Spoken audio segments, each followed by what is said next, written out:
제가 나주 동강교에서 첫 목회할 때 이야기로 말씀을 좀 시작하고 싶습니다.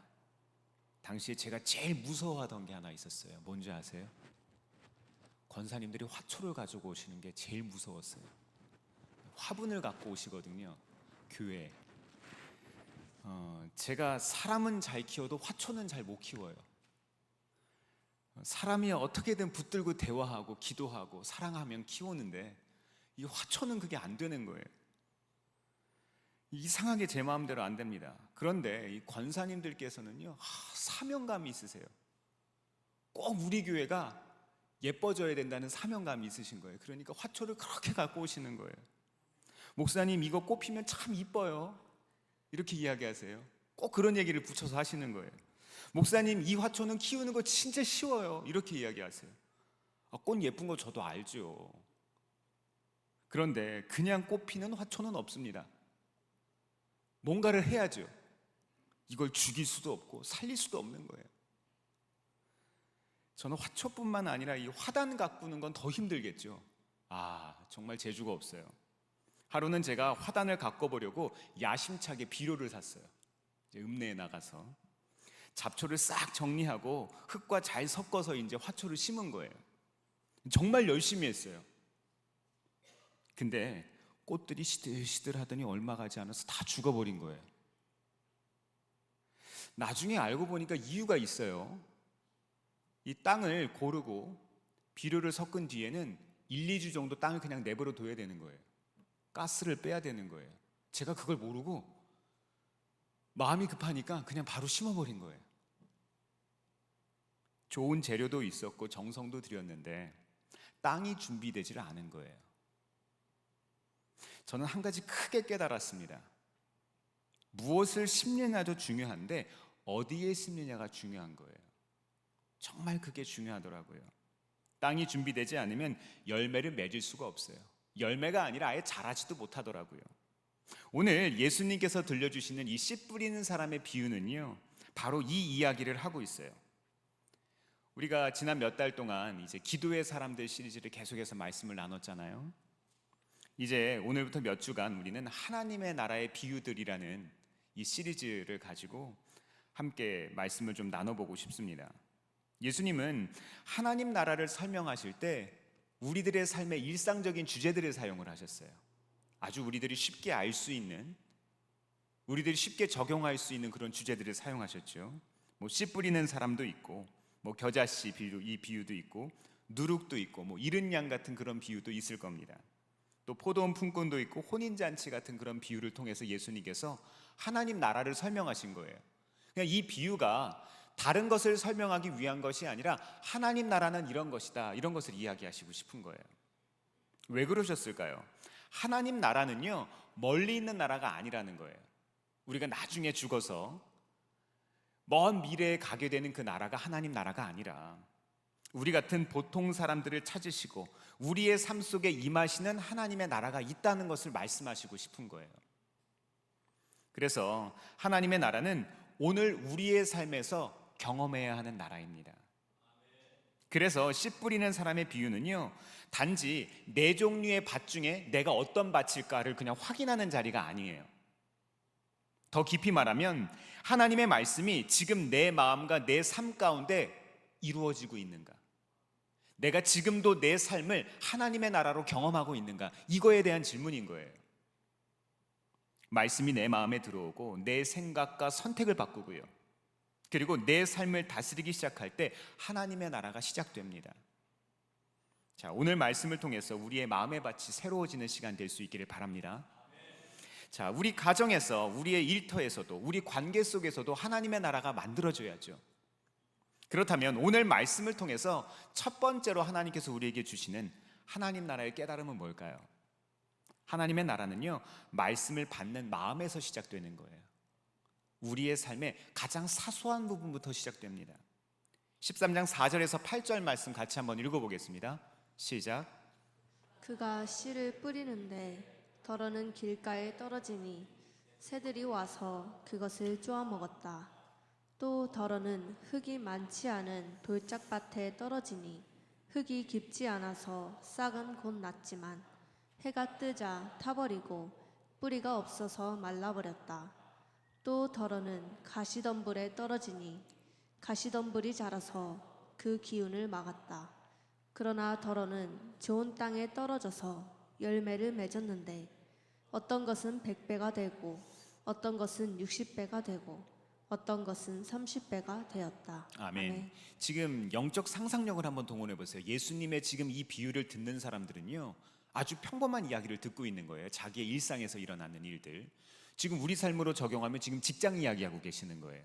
가정에서 벌어지는 이야기로 예수님께서 비유를 하고 계시는 것이죠. 갈릴리 주변에는 농사 짓는 사람들 많았습니다.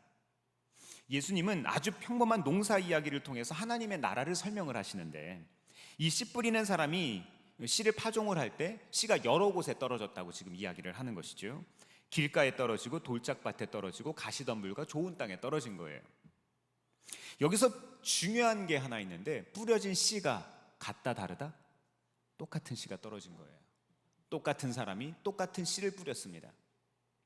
땅마다 다른 씨를 뿌린 게 아니라는 거예요. 그런데 결과가 어땠습니까? 완전히 다르다는 거예요. 길가에 떨어진 씨는 새들이 먹어버렸다고 했습니다. 돌짝밭에 떨어진 씨는 싹이 났지만 금방 말라버리고, 가시덤불에 떨어진 씨는 열매를 맺지를 못했어요.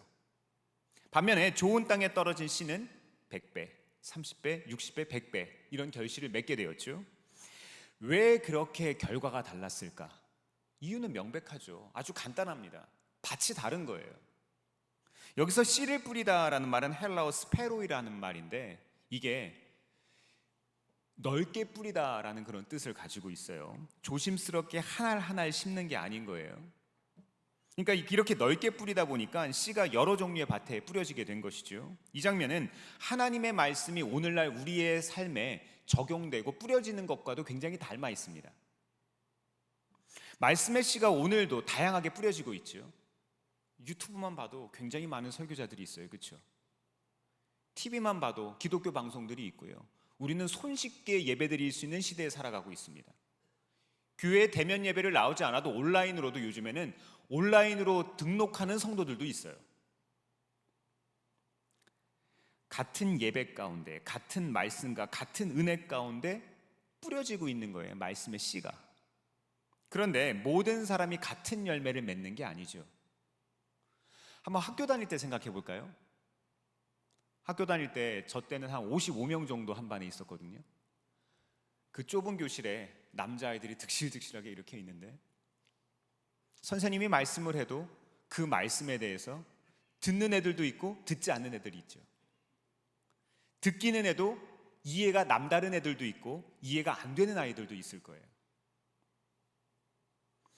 어떤 학생은요, 스승의 이야기를 통해서 인생이 바뀌기도 합니다. 그런데 어떤 학생은 아무것도 얻지 못하는 경우들이 있어요. 같은 강의, 같은 선생님, 같은 교재인데 결과가 완전히 다른 거예요. 우리 신앙생활도 그렇습니다. 같은 예배를 드리고요, 같은 말씀을 들어요, 같은 성경을 읽고 같은 찬양을 불러요. 근데 어떤 사람은 삶이 변화돼요.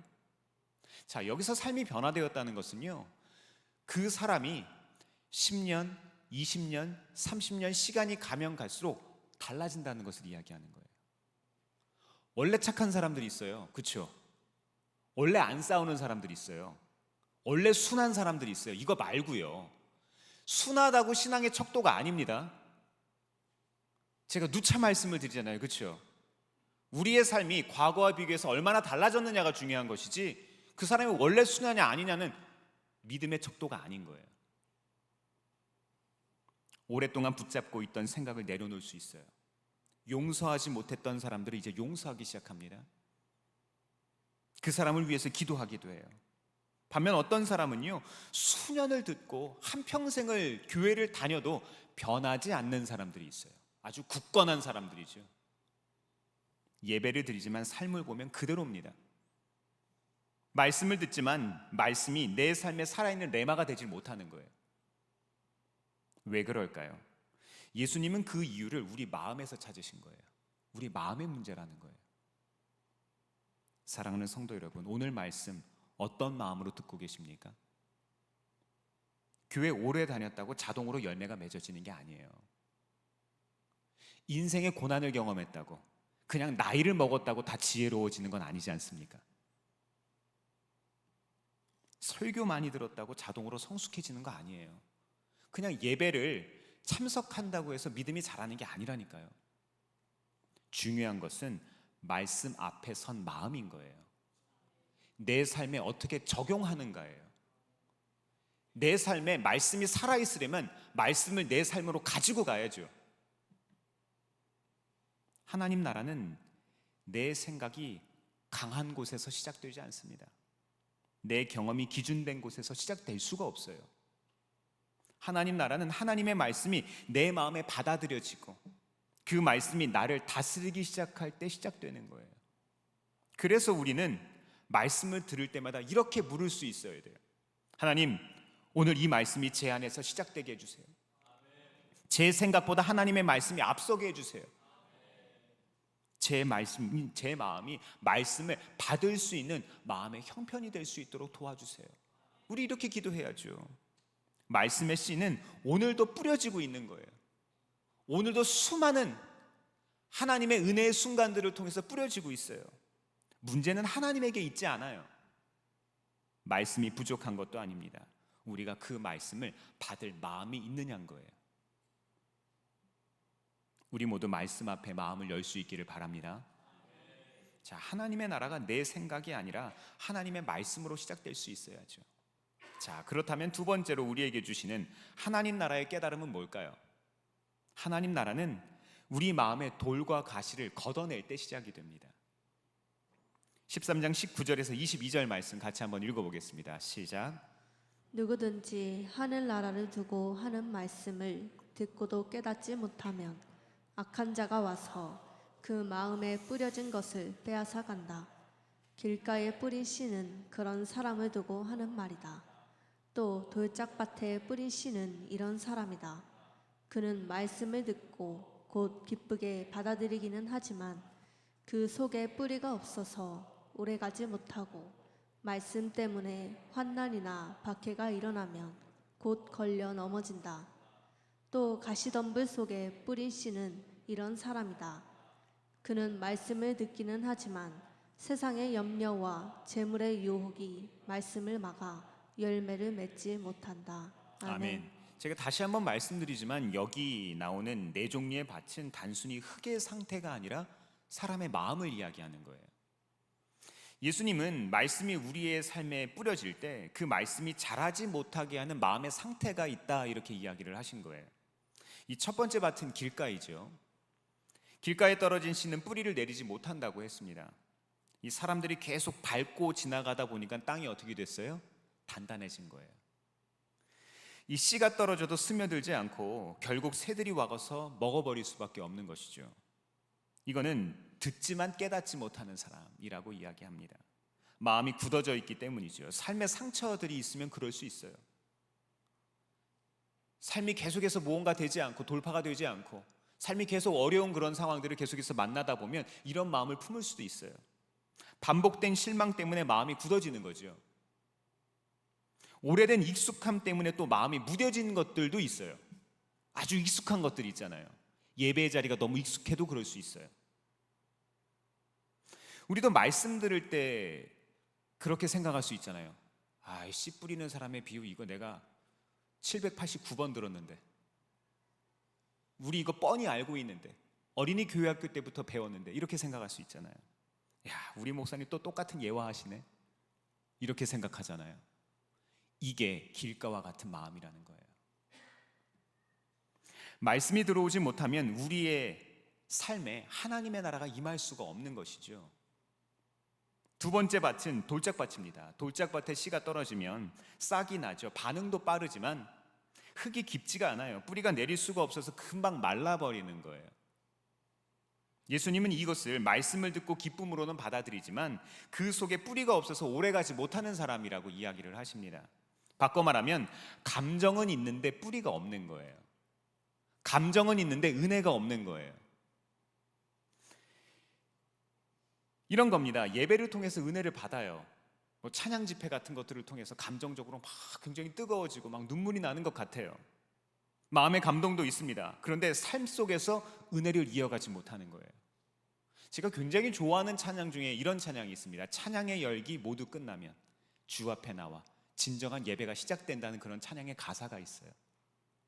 찬양의 열기가 끝났을 때 진짜 예배가 시작되거든요. 우리의 삶의 자리에서. 왜 그럴까요? 감정에는 닿았는데 삶의 뿌리까지 내려가질 못하니까 문제가 되는 거예요. 물론 신앙생활에 감정도 필요하죠. 그러나 감정만으로는 신앙생활이 잘하는 게 아니에요. 믿음이 잘하지 않습니다. 겉으로 모범을 보이는 신앙도 중요하죠. 봉사도 중요하고 나눔과 섬김도 중요합니다. 하지만 진짜 중요한 거는 보이지 않는 자리예요. 아무도 없을 때 내가 하나님 앞에 1대1의 어떤 관계이냐가 더 중요한 거예요. 아무도 나를 알아보는 사람이 없을 때 내가 어떤 사람으로서 이 사회 속에서 살아가는가, 이게 더 중요한 거예요. 그 자리에서 믿음의 뿌리가 깊어지지 못하면 어려움이 올 때 쉽게 흔들릴 수밖에 없는 거예요. 세 번째 밭은 가시덤불입니다. 가시덤불에 떨어진 씨도 자라긴 하죠. 하지만 함께 자란 가시덤불이 그 기운을 막아버리는 거예요. 결국 열매를 맺지 못합니다. 예수님은 이것을 세상의 염려와 재물의 유혹이 말씀을 막아서 열매를 맺지 못하게 한다, 이렇게 이야기를 하셨어요. 여기서 중요한 거는 이 사람도 듣는다는 거예요. 이 사람도 보고 이 사람도 은혜의 자리에 있어요. 말씀을 받아들이고 어느 정도 자라기는 합니다. 그런데 열매가 없어요. 왜 그래요? 세상적 관심들이 더 크기 때문에 그런 거예요. 세상적 필요가 더 크기 때문에 그런 거예요. 이것이 오늘 우리에게 가장 현실적인 밭일 수 있어요. 한번 생각해 보세요. 말씀을 싫어하지 않잖아요, 그렇죠?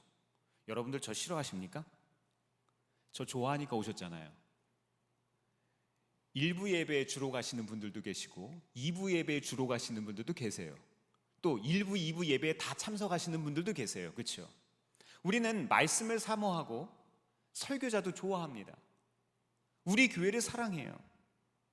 예배도 드리고 기도도 해요. 하나님을 거절하지 않아요. 그런데 자녀와 건강, 재정, 이런 미래의 걱정들이 마음을 가득 채울 때가 있어요, 없어요? 있잖아요. 솔직해지자고요. 걱정이 마음을 다 차지해버리면 믿음이 자랄 곳이 없는 거예요. 재물의 유혹도 마찬가지입니다. 돈 필요 없다는 이야기가 아니에요. 문제는 돈이 필요를 넘어서 내 삶의 주인이 될 때를 이야기를 하는 거예요. 조금만 더 있으면 평안할 것 같고 조금만 더 모으면 안전할 것 같죠? 그렇게 마음의 중심을 세상적 관심들이 차지하다 보면 어느새 말씀이 뒷전이 되고 믿음으로 살아갈 수가 없게 되는 거예요. 결국 가시덤불 밭의 문제는 말씀을 안 듣는 것이 아니라 말씀과 함께 다른 것을 너무 많이 키워버린 거예요. 관점이 달라진 거죠. 믿음의 가치관이 바로 서 있지 않으니까 내 욕심, 내 계획이 점점 더 커질 수밖에 없는 거예요. 마태복음 13장 22절에 마가서라는 표현이 나오거든요. 이 단어는 헬라어로 숨푸니고라는 말이에요. 이거는 단순히 방해한다는 뜻이 아니라 숨을 조이듯이 눌러서 막는다, 이런 뜻을 가지고 있어요. 세상의 염려와 유혹은요, 살짝 우리를 불편하게 만드는 게 아니라 숨을 조이고 불편하게 만들어버리는 거예요. 살 수가 없게 만들어버리는 것이죠. 믿음이 자라지 못하도록 숨을 막아버립니다. 그래서 말씀의 감동은 있는데 순종의 열매가 없는 거예요. 사랑하는 성도 여러분, 예수님의 이름으로 우리의 삶에 돌과 가시를 걷어낼 수 있기를 바랍니다. 하나님의 말씀이 내 삶을 다스릴 수 있도록 그 자리를 내어드려야죠. 하나님의 나라가 내 안에 자랄 수 있도록 말씀의 기준을 두어야 하죠. 제 마음이 말씀을 품고 열매 맺는 좋은 땅이 되게 해주세요. 이런 기도가 있어야 하지 않겠습니까? 하나님의 나라가 제 안에서 자라나게 해주세요. 이것이 우리의 소명이 되어야 되지 않겠습니까? 이렇게 꼭 기도할 수 있기를 바랍니다. 이렇게 기도할 때 주님께서 반드시 우리 마음의 돌과 가시를 걷어내 주시는 거예요. 세 번째로 오늘 말씀을 통해 우리에게 주시는 하나님 나라의 깨달음은 뭘까요? 하나님 나라는 삶의 열매로 드러나요. 사람은요, 겉모습만 보지 마세요. 걸치고 다니는 것만 보지 마세요. 사람은 열매로 보아하는 겁니다. 시간이 필요해요. 마태복음 13장 23절 같이 한번 읽어보겠습니다. 시작. 그런데 좋은 땅에 뿌린 씨는 말씀을 듣고서 깨닫는 사람을 두고 하는 말인데, 이 사람이야말로 열매를 맺되 100배 혹은 60배 혹은 30배의 결실을 낸다. 아멘. 이 마지막은 좋은 땅을 예수님이 이야기를 하고 계시네요. 이 좋은 땅이란 말씀을 듣고 깨달아서 열매를 맺는 사람이죠. 자, 한번 생각해 보세요. 설교자들이 굉장히 고민하는 것이 은혜를 끼치는 설교, 소위 사람들이 주목할 수 있고 사람들에게 감동 주는 설교들을 많이 하고자 합니다. 그렇죠? 당연히 좋은 설교죠, 그런 설교. 근데 한번 생각해 보세요. 설교의 자리에서는 그렇게 설교를 잘 하는데 삶은 문제가 있는 목사라고 하면 그 교회 가시겠어요, 안 가시겠어요? 좋은 설교는 일주일을 가는데 좋은 목사는 평생 가는 거예요. 그게 다른 거예요. 우리의 삶도 마찬가지입니다. 좋은 땅이란 말씀을 듣고 깨달아서 열매를 맺는 거예요. 삶으로 보아 아는 거죠. 어떤 사람은 100배, 어떤 사람은 60배, 어떤 사람은 30배의 결실을 맺는다고 예수님이 이야기하세요. 여기서 좋은 땅이라는 것은 완벽한 사람을 이야기하는 게 아니에요. 완벽한 이야기하면 우리 어떻게 해요? 나랑 다른 세상의 이야기잖아요, 그렇죠? 나랑 다른 삶을 살고 있는 사람의 이야기에 우리가 감동을 왜 받아요? 나와 비슷한 삶에서 씨름하고 고민하고 걱정하면서 그래도 믿음으로 이겨내 보려고 하는 사람의 이야기에 우리가 감동받잖아요.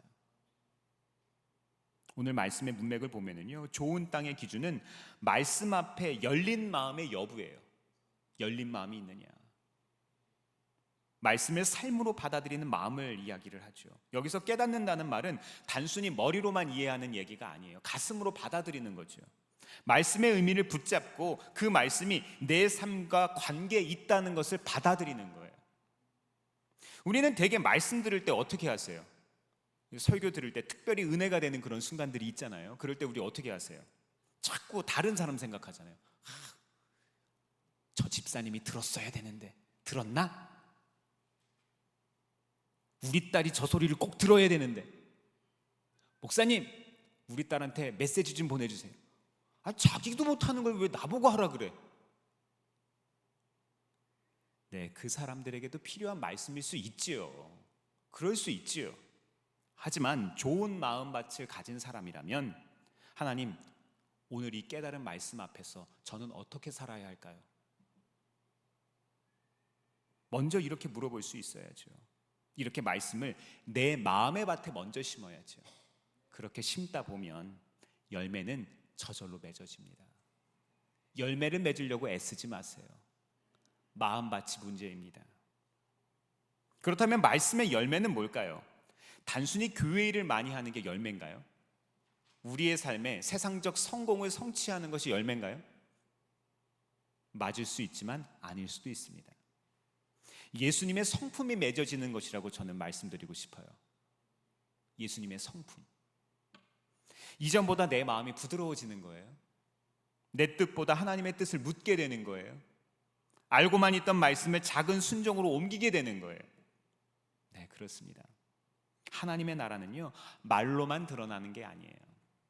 삶으로 드러나는 것이죠. 열매로 드러날 수밖에 없어요. 물론 예배 많이 드리는 것도 귀하죠.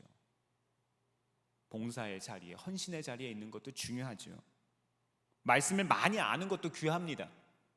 하지만 예수님은 이렇게 물어보세요. 내 가정과 일터와 너의 삶의 자리에서 하나님의 나라가 드러나고 있니? 라고 물어보시는 거예요.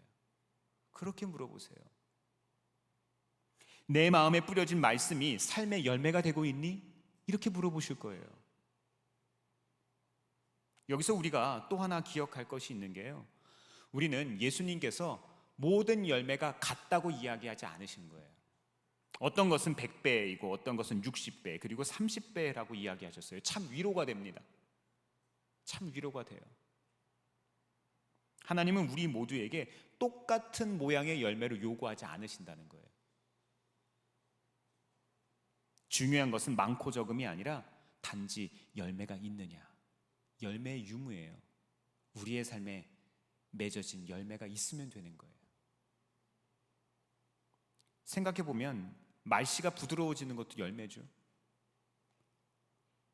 10번 성질내던 사람이 5번 화나면 예수님의 성품으로 바뀌고 있는 증거이지요. 오래 미뤄뒀던 용서를 시작하는 것도 열매이죠. 주일 성소 온전히 할 수 없다. 하지만 내가 한 달에 한 번이라도 믿음의 자리를 지켜보겠다고 결단하는 것도 믿음이 자라고 있는 것이죠.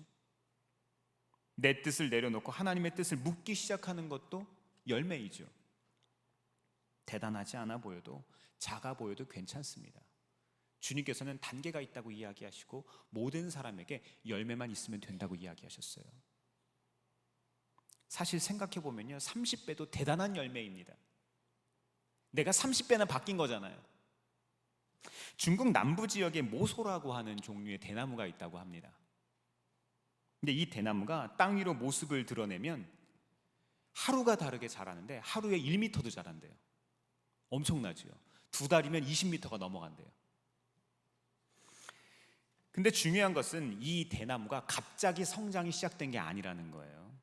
이 모소 대나무는 땅 위로 높이 자라기 전에 한 4년 이상 땅 속에 뿌리를 계속해서 내리기만 한대요. 사람 눈에는 아무 일도 일어나지 않는 것처럼 보이는데 사실은 땅 속에서 이미 일이 시작되고 있던 거예요. 우리 신앙도 그렇습니다. 믿음으로 순종하는데 당장 변화가 없을 수 있어요. 말씀 붙잡고 살아보는데 내 삶에 어려운 일이 오히려 더 많이 생길 수도 있어요. 말씀대로 살아보려고 애쓰는데 열매가 너무 작아서, 너무 보잘것없어서 낙심될 때도 있어요. 기도해도 달라진 것 없는 것 같고 예배 드려도 내 마음이 언제나 그대로인 것 같아요. 하지만 낙심 마시기를 바랍니다. 좋은 땅에 말씀의 씨가 심기면 하나님은 보이지 않는 곳에서 뿌리부터 내리게 하시는 거예요. 먼저 마음을 부드럽게 하시고 믿음의 뿌리를 깊게 하시고 순종의 뿌리를 자라게 하시는 거예요. 그리고 하나님의 때에 반드시 열매를 맺게 하십니다. 사랑하는 성도 여러분, 하나님의 나라는 삶의 열매로 드러나는 거예요. 열매예요. 말씀이 우리의 삶에 들어와서 생각을 바꾸고 마음을 바꾸고 삶을 바꾸는 거예요. 말씀을 정리합니다. 하나님의 말씀은 오늘도 우리의 삶에 뿌려지고 있어요. 계속해서 뿌려지고 있어요. 하지만 열매는 어디에서 결정돼요? 우리 마음의 밭에서 결정됩니다. 예수님께서 오늘 우리에게 어떤 마음의 밭을 가지고 있는지를 물어보고 계세요. 이 질문 앞에서 우리는 다른 사람 판단할 필요가 없어요. 다른 사람 이야기할 게 없어요. 나만 먼저 바뀌면 되는 거예요. 내가 먼저 바뀌면 되는 거예요. 혹시 내 마음이 아직 말씀을 받아들이지 못하게 딱딱하게 굳어져 있지 않습니까? 내 안에 말씀이 깊이 뿌리내리지 못하게 하는 돌들이 있어요. 내 마음을 가득 채운 염려와 욕심이 말씀의 숨을 막고 있지 않냐고요. 그렇다면 오늘 하나님 앞에 꼭 이렇게 기도할 수 있기를 바랍니다. 하나님, 제 마음의 돌과 가시를 걷어내 주세요. 하나님, 은혜를 주세요. 제 마음이 말씀을 품고 열매 맺는 좋은 땅이 되게 해주세요. 하나님의 나라가 제 마음에서 시작되기를 원합니다. 제 삶의 열매로 드러나게 해주세요. 꼭 이렇게 기도할 수 있기를 바랍니다. 사랑하는 성도 여러분, 좋은 땅은 그냥 생기는 게 아니에요. 스스로 만들어지지 않습니다. 하나님께서 만져주셔야 돼요. 하나님께서 인도해 주셔야 돼요. 성령께서 우리의 마음을 부드럽게 해 주셔야만 됩니다. 이번 한 주 살아가시면서 성령의 놀라운 인도하심을 받으시기를 바랍니다. 하나님의 나라가 우리의 삶에 30배, 60배, 100배로 풍성하게 맺어질 수 있기를 주의 이름으로 축원합니다. 기도하겠습니다.